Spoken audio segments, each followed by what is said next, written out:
একজন নেককার যুবককে একজন যুবতী মহিলা পাপ কাজ করার জন্য নির্জনে ডেকেছিল এবং জোরাজুরি করেছিল। আর সেই যুবকটি সেই কাজে রাজি না হওয়ার কারণে সেই মেয়েটি সেই যুবকটিকে শেষ করে দিয়েছিল। আর এই ঘটনাটি কেউ জানতো না। আর এই ঘটনার সাক্ষী দিয়েছিল শুধুমাত্র একটি শালিক। হ্যাঁ প্রিয় বন্ধুরা, এই চমৎকার ঘটনাটি আপনারা শুনলে আপনাদের অন্তরাত্মা কেঁপে উঠবে, যেখানে একটি শালিক পাখি সেই যুবকের পক্ষ নিয়ে সাক্ষী দিয়েছিল। আজকের এই চমৎকার ঘটনাটি আপনাদের মন ছুঁয়ে যাবে, তাই ভিডিওটি না টেনে একেবারে শেষ পর্যন্ত দেখতে থাকুন। তো চলুন শুরু করা যাক। একটি গ্রামে একজন যুবক বাস করত। সেই যুবকটি এতিম ছিল। তার বাল্যকালে তার বাবা মা মৃত্যুবরণ করেছিল, কিন্তু আল্লাহ তাআলা তার উপরে এমনটা মেহেরবানি করেছিলেন যে তার বাবার মৃত্যুর পূর্বে তার জন্য কিছু সম্পত্তি রেখে গিয়েছিল। কিন্তু সম্পত্তি এতটাও ছিল না যে যেগুলো তার সারা জীবনের জন্য যথেষ্ট হবে। সে ছোট্ট বাচ্চাটি অবশেষে যুবকে পরিণত হলো, কিন্তু কত কষ্ট সহ্য করে সে এই বয়সে পৌঁছিয়েছে তা শুধুমাত্র তিনিই জানেন। তার কোনো ভাই বোন ছিল না। যখন সে যুবক হলো তখন তার বিবাহ একজন সুন্দরী নেককার মেয়ের সঙ্গে হলো। সে তার স্ত্রীকে অনেক ভালোবাসত, কেননা তার জীবনে তার স্ত্রী ছাড়া আর কেউ নেই। সে তার স্ত্রীকে এতটাই ভালোবাসত যে সে তার স্ত্রীকে ছেড়ে কখনো কোনো দিন একা থাকতে পারত না। সে বাড়িতেই থাকতো, কোথাও কাজকর্ম করার জন্য যেত না। তাই একদিন তার স্ত্রী তাকে বলল, বাবার সম্পত্তি আর কতদিন থাকবে? তুমি যে মেহনত মজদুরি করতে, বিবাহের পরে তুমি তো সব কিছু ছেড়ে দিয়েছ। তুমি যদি এমনটাই করতে থাকো তাহলে একদিন আমাদেরকে দারিদ্রতার সম্মুখীন হতে হবে। আল্লাহ তাআলা আমাদেরকে যথেষ্ট পরিমাণ অর্থ সম্পত্তি দান করেছেন, কিন্তু যদি তুমি এভাবে বাড়িতে বসে থাকো তাহলে আমরা খুব শীঘ্রই দরিদ্র হয়ে যাব। সেই যুবক বলল, আমি কি করব? আমি পারছি না যে তোমার মতো একজন স্ত্রীকে বাড়িতে একা রেখে চলে যাই, কেননা তুমি ছাড়া আমার জীবনে আর কেউ নেই। স্ত্রী তখন বলল, দুনিয়ার এটাই নিয়ম যে ছেলে মানুষেরা বাইরের কাজকর্ম করবে, নিজেকে তালাশ করবে, আর অন্যদিকে মেয়েরা বাড়ির কাজ সম্পূর্ণ করবে। তোমার মতো চিন্তা ভাবনা যদি সকলেরই হয়ে যায় তাহলে পৃথিবীটা কিভাবে চলবে? যদি এমন হতো যে বাড়িতে বসে থাকলেই খাবার দাবারের ব্যবস্থা হয়ে যায় তাহলে তো সকলেই বাড়িতেই বসে থাকতো। এটি পৃথিবীর কোনো নিয়ম নয়, বরং তোমাকে বাইরে গিয়ে কাজকর্ম করতে হবে এবং টাকা পয়সা উপার্জন করতে হবে। কিন্তু সেই যুবক কোনোভাবেই বাড়ি থেকে এবং তার স্ত্রীকে একা রেখে যেতে রাজি হলো না। একদিন তার স্ত্রী একটি পরিকল্পনা তৈরি করলো আর তাকে বলল, যদি তুমি আমাকে ভালোবেসে থাকো তাহলে গ্রাম ছেড়ে তুমি অন্য কোথাও চলে যাও। তো সেই যুবক বলল, আমি কোথায় যাব? তোমাকে ছেড়ে আমি বাড়ির বাইরে তো যেতে চাই না, আর তুমি আমাকে গ্রাম থেকে চলে যেতে বলছ? তার স্ত্রী বলল, দেখো, আর তুমি যদি সত্যিকারে আমাকে মহাব্বত করে থাকো তাহলে তুমি আমার এই ইচ্ছাটি পূরণ করবে। যখন সে ভালোবাসার কথা দিল আর তাকে এরকম একটা শর্ত দিল আর বলল, তুমি প্রমাণ করো যে তুমি আমাকে কতটা মহাব্বত করো। তো সেই যুবক তখন তার এই কথা মেনে নিল আর বলল, ঠিক আছে, আমি কখনোই আমার বাড়ি থেকে বের হতাম না, শুধুমাত্র তোমার কারণে, তোমাকে খুশি করার জন্যই আমি বাড়ি থেকে বের হয়ে গেলাম। তোমার ভালোবাসার জন্যই আমি আজ এই গ্রাম ছেড়ে শহরে চলে যাব, যাতে করে আমি তোমার ইচ্ছা পূরণ করতে সক্ষম হই। এটি শুনে তার স্ত্রী অনেক খুশি হলো যে যাই হোক, আমার স্বামী বাড়ির বাইরে যাওয়ার জন্য রাজি হয়ে গিয়েছে। তার কথা মতো সেই যুবক গ্রাম ছেড়ে 1 বছরের জন্য শহরে চলে গেল। তার স্ত্রী তো এটি পরিকল্পনা করে দিয়েছিল যে আমি আমার স্বামীকে শহরে পাঠিয়ে দেব, কিন্তু একদিন কাটতে না কাটতেই তার মনের মধ্যে একটা ইচ্ছা জাগলো যে আমার স্বামী বাড়িতে নেই, আর আমি আমার স্বামীর এই না থাকা কোনোভাবেই মেনে নিতে পারছি না। আমি একদিনই কাটাতে পারছি না একা, তাহলে 1 বছর আমার কিভাবে কাটবে? যদিও আমি তাকে বাইরে যাওয়ার জন্য পরামর্শ দিয়েছিলাম, তাই আমাকে এই বিষয়ে ধৈর্য ধারণ করতে হবে। এইভাবে সেই মেয়েটি 1 বছর অনেক ধৈর্যের সঙ্গে কাটিয়ে দিল। কিন্তু সে তো একজন মহিলা ছিল, আর একজন ছেলে আর একজন মেয়ের ভিতরে কিছু চাহিদা থাকতেই পারে। আর এটা অস্বাভাবিকের কিছু নয়। আর শয়তান এই সময় এসে মানুষকে কুমন্ত্রণায় দেয় এবং মানুষকে দিয়ে খারাপ কাজ করানোর চেষ্টা করে। কিন্তু আমাদেরকে শয়তানের এই অবস্থা থেকে বেঁচে থাকতে হবে। কিন্তু সেই মেয়েটি শয়তানের চক্রান্তকে হার মানাতে পারল না। সেই যুবতী মহিলাটি এশার নামাজ পড়ে শুয়ে গেল, আর ইবলিস শয়তান তার এখানে এসে উপস্থিত হলো। আর সে একাকী মেয়েটিকে বিভিন্নভাবে প্রলোভিত করার চেষ্টা করল, আর সেই মেয়েটি তার কুমন্ত্রণায় রাজি হয়ে গেল। একদিন সে জানতে পারল যে তার গ্রামে একজন বদ মহিলা রয়েছে, যে কিনা খারাপ কাজ করে বেড়াতো, কিন্তু এখন সে বুড়ি হয়ে গিয়েছে, অনেক বয়স হয়ে গিয়েছে। এরপরে সে লুকিয়ে লুকিয়ে সেই বদ মহিলার কাছে গেল এবং তার কাছে গিয়ে লুকিয়ে লুকিয়ে বলল যে, দেখো, আমার স্বামী বাড়িতে নেই। আমি নিজে আমার স্বামীকে গ্রাম থেকে বাইরে বের করে দিয়েছি। সে টাকা পয়সা তো পাঠাচ্ছে, কিন্তু সে তো আসছে না। আর তার বাড়ি থেকে বেরোনোর 1 বছর হয়ে গিয়েছে। আমি অনেক দিন ধরে একাই রয়েছি, আমার আর একা থাকতে ভালো লাগছে না। তুমি কি আমার জন্য কোনো একটা ব্যবস্থা করতে পারবে যে আমি আমার ইচ্ছাকে পূরণ করতে পারি আর কেউ এটি জানতে না পারে? আমি বাড়িতে একাই থাকি আর এ বিষয়ে কেউ জানতে না পারে, এটাই আমি চাই। কিন্তু আমার স্বামী যদি এটা জানতে পারে যে আমি আমার ইচ্ছাকে অন্য কোনোভাবে পূরণ করেছি, তাহলে সে আমাকে ছেড়ে দিবে। আর আমি চাচ্ছি না যে আমার স্বামী বা অন্য কেউ এই ব্যাপারটি জানুক। সে বদকার মহিলা বলল, আমি তো এ কাজ ছেড়ে দিয়েছি, কিন্তু শুধু তোমার জন্য আমি এ কাজটি করব। কেননা তুমি আমাকে অনেক টাকা দিতে রাজি হয়েছ। তাহলে তোমার জন্য আমি এমন একটি যুবকের ব্যবস্থা করব যে কিনা এখানকার নয়, আর সে তোমার ইচ্ছা পূরণ করবে আর তোমার স্বামীর সঙ্গে কোনোদিন সাক্ষাৎও করবে না। এ কথা শুনে সেই মেয়েটি বাড়িতে চলে গিয়েছিল আর বাড়িতে অপেক্ষা করছিল যে সে বদকার মহিলাটি কখন তার বাড়িতে আসবে। সে বৃদ্ধ মহিলাটি যুবকের খোঁজে বাড়ি থেকে বের হয়ে গেল আর ভাবল, যদি কোনো যুবককে একা পাই তাহলে আমি তাকে এই ব্যাপারটি বলবো। আমার কি, আমি তো এ কাজের জন্য টাকা পাচ্ছি। সেই বৃদ্ধা মহিলাটি বাড়ি থেকে বেরিয়ে হাঁটতে হাঁটতে একটি পাহাড়ি এলাকায় গিয়ে পৌঁছালো। সেই জায়গাটি নির্জন জায়গা ছিল।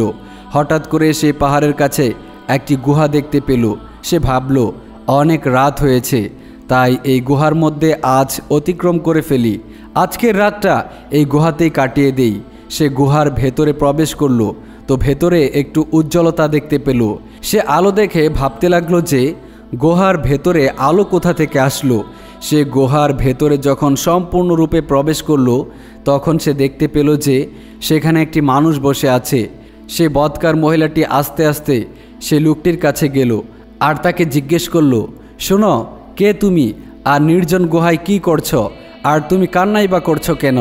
যখন সেই লোকটি মাথা ঘুরিয়ে দেখল, তখন সেই বদকার মহিলাটি দেখতে পেল যে এটি কোনো বৃদ্ধ লোক ছিল না, বরং একটি সুন্দর যুবক ছিল। যুবকটি এতটাই সুন্দর ছিল যে সে কোনো দিন জীবনে এত সুন্দর যুবক দেখেনি। বৃদ্ধা জিজ্ঞেস করলো, তুমি কান্না করছো কেন, আর এখানে তুমি কি করছো? যুবক বলতে লাগলো, আমার কোনো সহায় সম্পদ নেই, আমার কোনো বাড়ি গাড়ি নেই, আমার থাকার মতো কোনো জায়গা নেই। আমি যেখানে থাকতাম সেখান থেকে আমাকে ধাক্কা মেরে বের করে দেওয়া হয়েছে, আর সেজন্য আমি এখানে থাকি।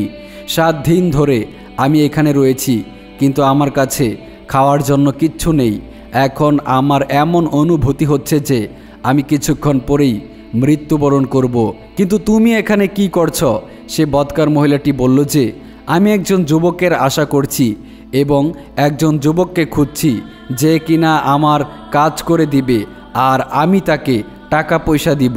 আর যদি তুমি আমার এই কাজটি করে দাও, তাহলে আমি তোমাকে অনেক টাকা পয়সা দিতে রাজি আছি, আর তার পরিবর্তে আমি তোমাকে অনেক খাবার দাবার দিব। সেই যুবকটি বলল, যে কাজই হোক না কেন আমি করার জন্য প্রস্তুত আছি, শুধুমাত্র আমাকে বলুন যে কোথায় যেতে হবে। বৃদ্ধ মহিলা বলল, তুমি আমার সঙ্গে আসো। আর সে তার পেছনে পেছনে যেতে শুরু করলো।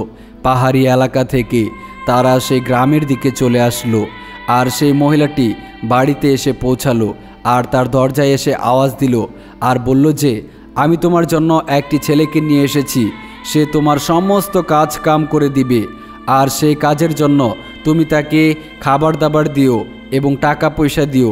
সেই মহিলাটি এই কথা শুনে দরজা খুলে দিল। দরজা খুলে দেখল যে সামনে একটি সুন্দর যুবক দাঁড়িয়ে রয়েছে, আর এই যুবকের কাছে তার স্বামী কিছুই ছিল না। সে মেয়েটি বৃদ্ধার দিকে তাকিয়ে বলল, অনেক ভালো কাজ করেছেন, আমি আপনার ইচ্ছামতো তাকে টাকা দিয়ে দিব।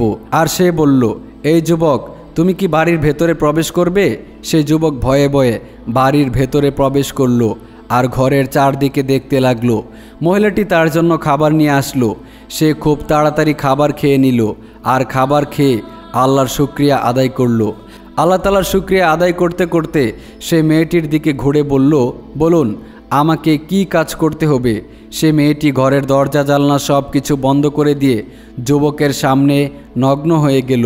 এই দৃশ্য দেখে সে চোখ ঘুরিয়ে নিল যুবক, আর তাকে বলতে লাগলো, তুমি আমাকে এখানে কি জন্য ডেকেছ? সেই মহিলাটি বলল, আমি তোমাকে এই কাজের জন্য ডেকেছিলাম। দেখো, আমার স্বামী বাড়িতে নেই, আর আমি তোমার মতো যুবকের তালাশ করেছিলাম, আর যে কিনা আমার রহস্য কারো কাছে উন্মোচন করবে না।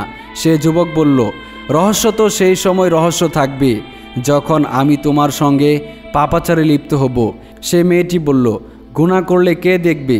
পাপাচার করলে কে দেখবে?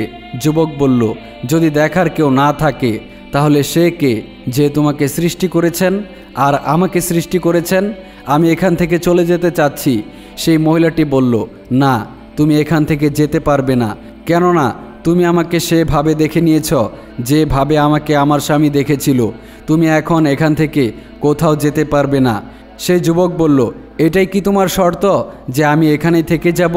সে বলল, হ্যাঁ, কেননা তোমাকে আমার ইচ্ছা পূরণ করতে হবে। যুবক বলল, তোমার ইচ্ছা পূরণের পূর্বে আমি আমার নিজেকে শেষ করে দিতে চাই। মেয়েটি তাকে থামানোর পূর্বেই পাশে থাকা একটি ছোট্ট ছুরি ছিল, সেটি দিয়ে যুবক নিজেকে নিজে আহত করে দিল, আর সে ছটফট করতে করতে মৃত্যুবরণ করল। এই দৃশ্য দেখার পর মেয়েটির মনে কোনো দুঃখ ছিল না। সে একটু লজ্জাবোধ করল না যে আমি এটি কি করলাম। আর এই যুবকটি জানা থেকে বাঁচার জন্য নিজের জীবনকে কুরবানি করে দিল। সেই মেয়েটি এই সমস্ত কিছু দেখার পরেও কোনো শিক্ষা গ্রহণ করল না, বরং সেটি ভাবছিল যে এখন লাশটিকে আমি কি করব? আমি যদি একে বাইরে নিয়ে যাই তাহলে লোকজন আমাকে ধরে ফেলবে। আমি তো এমনিতেই আমার রহস্য লুকিয়ে রাখতে চাচ্ছিলাম। এই যুবকের লাশের জন্য কেউ না কেউ এটি জেনে যায়, এটা আমি কোনোভাবেই চাই না যে আমি তাকে হত্যা করেছি এটা মানুষ জেনে যাক। বাইরে নিয়ে যাওয়া থেকে এটি ভালো হবে যে আমি তাকে ঘরের ভেতরে ঘরের আঙিনায় দাফন করে দেই। সে বাড়ির আঙিনায় একটি অনেক বড় গর্ত করল এবং সেখানে যুবকটিকে মাটি চাপা দিয়ে দিল, আর তাকে দাফন করেই সে নিজের ঘরে চলে গেল এবং বসে থাকলো। আর সেই ন্যাক্কার যুবককে গালাগালি দিতে লাগলো। সে ভাবল, আমি তো আমার কাজ করতে পারলাম না। হঠাৎ করেই তার দরজায় কে যেন আওয়াজ দিল। মহিলাটি বলল, দরজায় কে? বাইরে থেকে আওয়াজ আসলো, আমি তোমার স্বামী। সে তাড়াতাড়ি করে দরজা খুলল, আর সে তাকে দেখে মহা খুশি হয়ে গেল। সে খুবই আনন্দিত হচ্ছিল তার স্বামী ফিরে এসেছে। আর তার স্বামীর হাতে একটি পাখির খাঁচা ছিল, আর সেই খাঁচার ভেতরে একটি শালিক পাখি ছিল। সেই মহিলাটি শালিক পাখি দেখে বলল, এটা তো খুব সুন্দর পাখি। তার স্বামী বলল, হ্যাঁ, এটি আমি বিশেষ করে তোমার জন্য নিয়ে এসেছি। এটি তোমাকে অনেক খুশি করবে। তুমি জানো না যে শালিক পাখি অনেক সুন্দর কথা বলতে পারে? শুধু এটিই নয়, কোথাও কিছু হারিয়ে গেলে এই পাখিটি খুঁজে দিতে পারবে।